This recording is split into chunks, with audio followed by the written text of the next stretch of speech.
आपको parts of sentence बताया था कि सेंटेंस के 2 पार्ट्स होते हैं, सब्जेक्ट और प्रेडिकेट। आज मैं लेकर आई हूं आपको पार्ट्स ऑफ सब्जेक्ट। अब हम डिटेल से सेपरेट पढ़ेंगे, पार्ट्स ऑफ सब्जेक्ट पढ़ेंगे सेपरेटली और parts of predicate separately, 2 videos में अलग अलग पढ़ेंगे। तो देखिए पार्ट्स ऑफ सब्जेक्ट, जैसा कि आपने सब्जेक्ट के बारे में पढ़ा था कि the part of the sentence which names person or thing about we are talking about is called subject। तो जिसके बारे में हम बात कर रहे हैं वो सब्जेक्ट होता है। मैंने एग्जांपल्स भी दिए थे, कुछ में छोटा सा सब्जेक्ट था, 1 वर्ड था, किसी में डबल वर्ड था, किसी में ट्रिपल वर्ड था और किसी में उससे भी ज्यादा था। तो देखिए हमें पहचानना है, आइडेंटिफाई करना है सेपरेटली कि सब्जेक्ट में क्या क्या हो सकता है। तो देखिए जो सब्जेक्ट के पार्ट्स हैं, तो सब्जेक्ट के जो मेन पार्ट्स हैं, देखिए मेन पार्ट्स, सब्जेक्ट के मेन 2 पार्ट्स होते हैं। एक होता है क्वालिफायर और दूसरा होता है हेड वर्ड, दूसरा होता है हेड वर्ड। ये 2 पार्ट होते हैं मेन, जो क्वालिफायर और हेड वर्ड में सब्जेक्ट के होते हैं। तो देखिए क्वालिफायर क्या है? क्वालिफायर एक ऐसा वर्ड है जो हेड वर्ड को क्वालिफाई करता है। क्वालिफाई आप जानते ही होंगे, क्वालिफाई क्या होता है? क्वालिफाई होता है किसी भी वर्ड की विशेषता बतलाना। तो देखिए ये कुछ भी इंक्लूड कर सकता है, ये होता है the part that qualifies head word. तो सिंपली हेड वर्ड को क्वालिफाई करने वाला पार्ट होता है जो क्वालिफायर होता है। और देखिए क्वालिफायर में आपके क्या क्या इंक्लूड होते हैं? आर्टिकल्स, क्वालिफायर में आर्टिकल्स आ जाते हैं, ए, एन, द, हैं? और देखिए आपके डिटर्मिनर्स हो जाते हैं, डिटर्मिनर्स में आर्टिकल भी आते हैं। और देखिए दिस, दैट, दीज, दोस, ये सभी आ जाते हैं इसमें। इसके अलावा न्यूमरल्स भी आ जाते हैं, जैसे कि 2, 3, 4, ये संख्या आ जाती है। और देखिए न्यूमरल्स के अलावा आपके पजेसिव्स भी आ जाते हैं।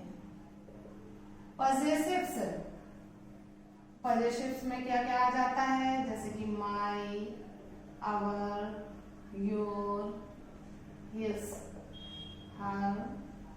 तो इस तरह से देखिए ये हमारा क्वालिफायर है। क्वालिफायर क्या है? The part of the subject that qualifies head word. Subject का ऐसा पार्ट जो हेड वर्ड को क्वालिफाई करता है। अब इसमें क्वालिफाइंग वर्ड्स में क्या क्या इंक्लूड है?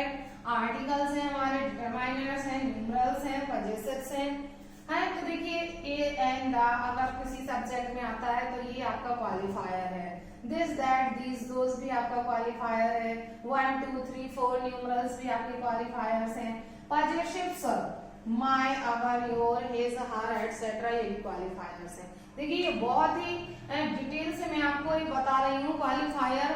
वैसे आपको सब्जेक्ट के पार्ट्स, प्रेडिकेट के पार्ट्स कोई भी नहीं पढ़ाता है, सीधे रीऑर्डर पर पहुंच जाते हैं। देखिए ये आपका रीअरेंज द सेंटेंस का पार्ट चल रहा है, जिसको हम धीरे धीरे करके पूरे पार्ट में पढ़ेंगे, उसके बाद हम सेंटेंस को रीअरेंज करेंगे। तो ये एक तरह से रीअरेंज द सेंटेंस चल रहा है, जिसके लिए हमें बेसिक नॉलेज आना बहुत जरूरी है।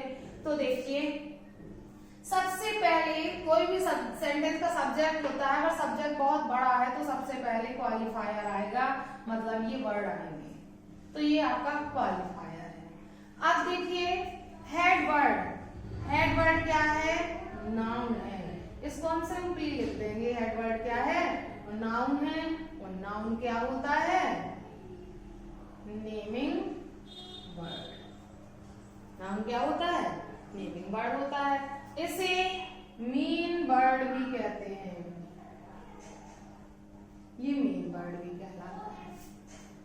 तो देखिए कोई भी सेंटेंस होता है, जैसे कि मैं एग्जांपल के लिए कहूं माय मदर इज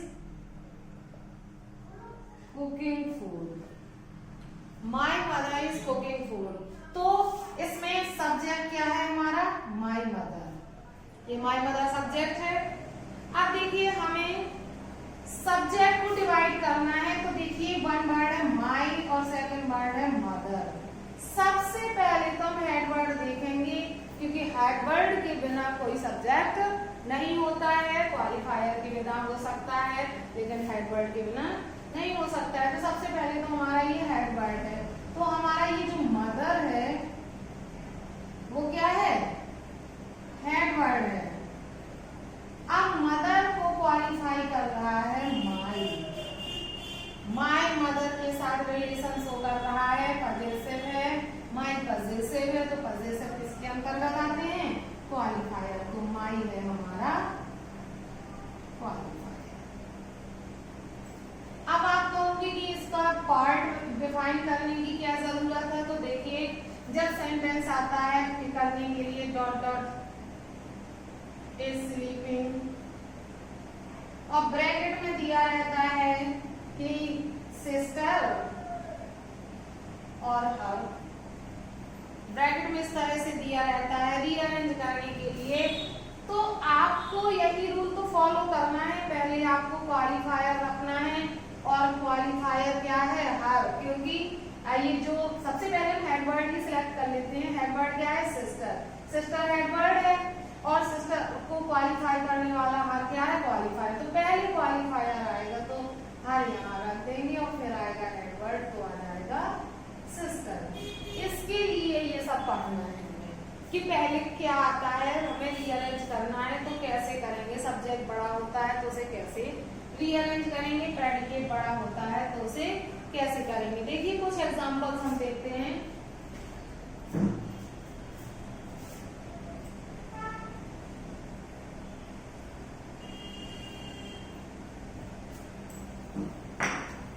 तो देखिए जैसे कि सेंटेंस ले दिया उन्होंने कि डॉट डॉट कर दिया आगे, इज सर्चिंग फूड और ब्रैकेट में दे दिया फॉक्स क्लेवर।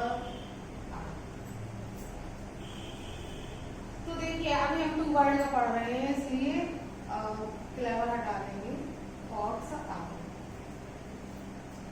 तो फॉक्स आ कैसे आएगा, पहले तो आ दिया है, आ है आर्टिकल तो क्वालिफायर तो आ हो गया, और फॉक्स है हेड वर्ड तो इसके बाद फॉक्स आएगा तो हेड वर्ड हो जाएगा। तो आ फॉक्स इज सर्चिंग फूड इस तरह से। और जैसे कि आर्टिकल हो गया आपका, पजेसिव भी हो गया, दिस दैट आ जाता है तो देखिए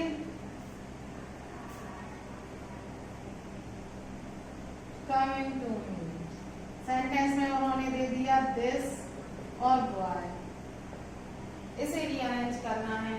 तो सबसे पहले इसमें देखो बॉय दिया है तो बॉय तो हेड वर्ड है जो बाद में आता है, ये दिस क्या है डिटरमाइनर है, तो सबसे पहले आपका आ जाएगा दिस, उसके बाद हेड वर्ड आ जाएगा बॉय। तो ये दो वर्ड को रीअरेंज करना तो बहुत ही आसान है। और देखिए जब इसके पार्ट बढ़ते हैं तब थोड़ा सा डिफिकल्ट हो जाता है। तो देखिए ये तो आपके टू पार्ट थे जो आपके सब्जेक्ट नाउन और क्वालिफायर से बनते हैं। अब आते हैं हम इसके अदर पार्ट्स तक। तो देखिए अदर पार्ट्स इसी से बनेंगे। देखिए जो ये क्वालिफायर है और जो ये हेड वर्ड है, ये टू पार्ट हो गए। जब क्वालिफायर और हेड वर्ड के बीच में कोई वर्ड आ जाता है तो वह एडजेक्टिव कहलाता है। क्या कहलाता है? एडजेक्टिव कहलाता है। और जब हेड क्वालिफायर और हेड वर्ड के बीच में एडजेक्टिव आ जाता है तो जो क्वालिफायर है वो डिटरमिनर बन जाता है और हेड वर्ड तो कभी चेंज होता ही नहीं है, वो हेड वर्ड ही रहता है। तो तो देखिए अब इसमें एक पार्ट बढ़ जाता है जब इन दोनों के बीच में कोई वर्ड आ जाता है। तो देखिए जब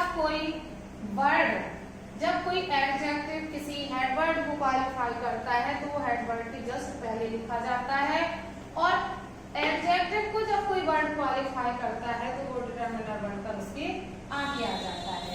जैसे कि एग्जांपल आ जाए आपका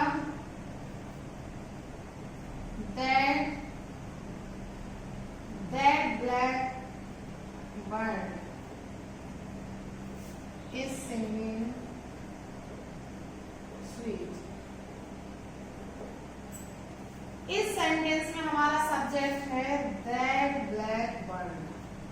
that black bird हमारा सब्जेक्ट है। अब हमें बताना है कि ये that क्या है, इसमें black क्या है और bird क्या है।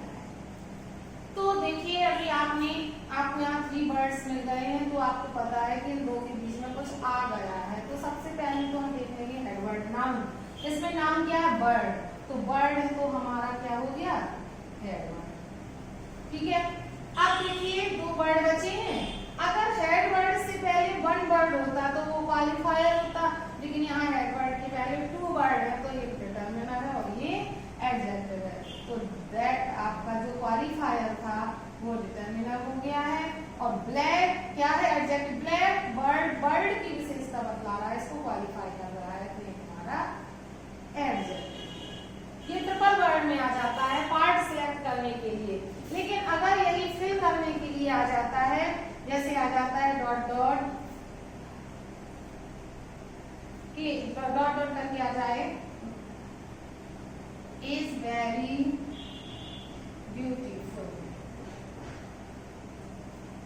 तो देखिए हम ऑप्शन में लिख देंगे बिग, दिस और टेम्पल। ये बर्ड लिखे हुए हैं, सब्जेक्ट को आपको रीअरेंज करना है तो आपको देखना पड़ेगा 3 वर्ड्स हैं, तो 3 वर्ड्स वाला फॉर्मूला आपका लगेगा। सबसे पहले तो डिटरमिनर आएगा। अगर आप डिटरमिनर पहचानते हैं तो यहाँ पर दिस फिल हो जाएगा। फिर एडजेक्टिव आएगा, एडजेक्टिव पहचानते हैं तो बिग आ जाएगा। तो कहाँ पर फिल हो रहा था, यहाँ दिस बिग, और इसके बाद आपका हेडवर्ड आ जाएगा टेम्पल। ये आ जाएगा दिस बिग टेम्पल। लेकिन अगर आप डिटरमाइनर और एडजेक्टिव नहीं जानते हैं तो हेडवर्ड को सबसे पहले आइडेंटिफाई करिए। हेडवर्ड है टेम्पल, तो टेम्पल यहाँ सबसे पीछे आ जाएगा।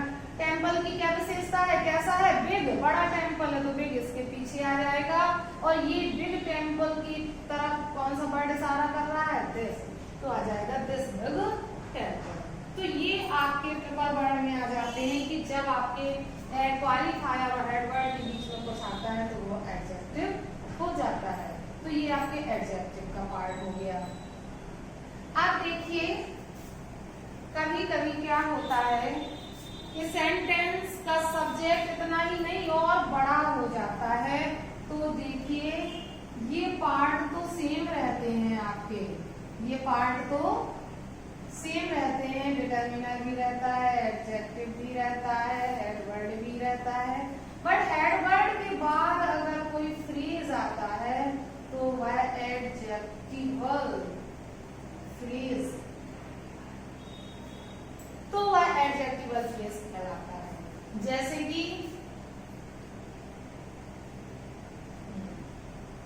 that young boy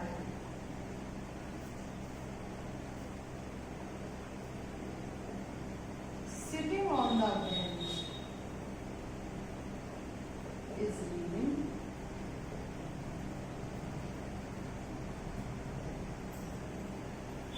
that young boy sitting on the bench is reading a book।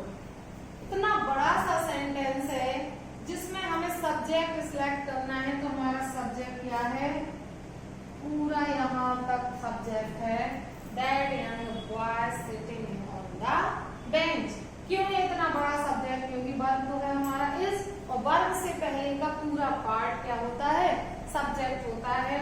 तो इतना बड़ा सब्जेक्ट है। अब हम इसे डिवाइड करेंगे कि that क्या है, young क्या है, boy क्या है, अब इसे डिवाइड नहीं करेंगे क्योंकि ये सिटिंग से आ गया आपका पार्टिसिपल, तो ये फ्रेज हो गया। तो देखिए 4 पार्ट्स हो गए ना हमारे, डिटरमिनर, एडजेक्टिव, एडवर्ब और एडजेक्टिव।